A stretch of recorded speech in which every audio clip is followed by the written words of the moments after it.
Good morning विवेक जी। आज एक counter तो है ही बाकी में, लेकिन मेजर तो HCL टेक ही है। नतीजे आए हैं, नतीजों के बाद शेयर की अच्छी खासी पिटाई हुई है, लेकिन ब्रोकर्स को कहें तो इतना ज़्यादा नेगेटिव व्यू ब्रोकर्स का नहीं है। जैसे CLSA की बात करें, उन्होंने होल्ड का कॉल दिया, सबसे छोटा टारगेट दिया है 1882 का। इन्होंने कहा है कि जो रिपोर्टेड थे वो एस्टिमेट्स इन लाइन थे, स्लाइट रिवीजन हुआ है जो कांस्टेंट करेंसी रेवेन्यू गाइडेंस में। मैनेजमेंट जो है वो इम्प्रूवमेंट देख रहा है शॉर्ट डील्स में, जो स्मॉलर डील्स होती है। उसके बाद अगर बात करें, नोमुरा ने टारगेट दिया है 2000 का, बाय कॉल है। कई कंपनी ने मिक्स्ड बैग पोस्ट करे थे और जो एस्टिमेट थे वो बिलो कंसेंसस थे, स्पेसिफिकली रेवेन्यू की बात करें तो। उसके साथ उन्होंने माना है कि जो डील पाइपलाइन है वो स्ट्रॉन्ग है, लेकिन जो डील ड्यूरेशन है वो डिक्रीज होता हुआ नजर आया है। उसके साथ बात करें, उन्होंने जेफरीज कह रहा है HCL पर होल्ड कॉल, टारगेट है 2060 का। यहाँ इन्होंने माना है Q3 में एस्टिमेट्स को एक्चुअली जो है बीट करा गया था हायर मार्जिन की वजह से। उसके बाद उन्होंने ये भी माना है कि जो मैनेजमेंट कमेंट्री है वो भी अपबीट है, TCV को लेकर जो टोटल कॉन्ट्रैक्ट वैल्यू होती है। तो ये सारे पॉइंटर्स निकल के आए, लेकिन ऐसा लग रहा है कि स्ट्रीट को आज HCL टेक पसंद नहीं आया, क्योंकि स्ट्रीट ने तो अच्छी खासी आज HCL टेक की पिटाई करी है।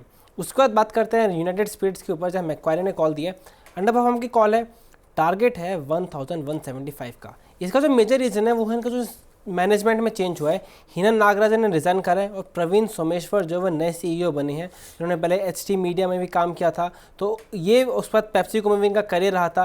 तो मैक्वायरी इस चीज़ में इंटरेस्टेड है कि स्मूथ ट्रांजिशन कैसे होगा और फिर नई लीडरशिप के अंडर में यूनाइटेड स्पिरिट्स कैसे चलती हुई नजर आएगी। फिर जेफरीज पे ने कॉल दिए BSE के ऊपर, उन्होंने अपग्रेड करा है होल्ड के लिए और टारगेट दिया है 5250 का। उन्होंने ये माना है जो SEBI के नए FNO मेजर्स हैं उससे ऑप्शन वैल्यू पर काफ़ी ज़्यादा फर्क पड़ेगा, ऑप्शन वॉल्यूम्स पर, जो इस कंपनी के लिए फ़ायदे होते हुए नज़र आ सकती है।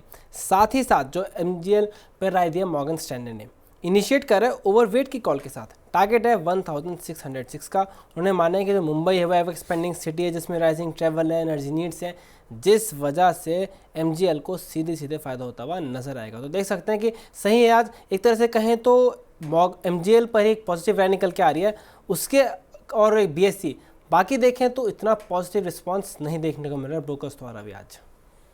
बिल्कुल, तो आज ब्रोकर्स भी पॉजिटिव नहीं है और मार्केट भले ही पॉजिटिव हो रहा हो। HCL पर तो खास तौर से केवल नमूरा को छोड़ के दो जो विदेशी ब्रोकरेज हाउसेज हैं उनकी होल्ड की ही रेटिंग है 1882 2060, और यूनाइटेड स्पिरिट्स में मैक्वेरी अंडर परफॉर्म की रेटिंग दे रहे हैं और BSE भी होल्ड है, और MGL एक कह सकते हैं कि मॉर्गन स्टैनले थोड़ा ओवरवेट रेटिंग दे रहे हैं। तो आज ओवरऑल केवल एक ही काउंटर पर नेट में बोल सकते हैं कि ओवरवेट रेटिंग है, वो है MGL, जहाँ पर कि 1606 रुपये का टारगेट आ रहा है। बाकी HCL में मिक्स रेटिंग है और HCL के काउंटर की हालत देखकर भी ऐसा ही लग रहा है कि जो होल्ड वाली रेटिंग है बस वही काम कर रही है, बाय वाली रेटिंग कम काम कर रही है। शौर्य, आप हमारे साथ जुड़े, बहुत बहुत शुक्रिया हमसे जुड़ने के लिए और ये ब्रोकर्स रिपोर्ट हमारे साथ शेयर करने के लिए।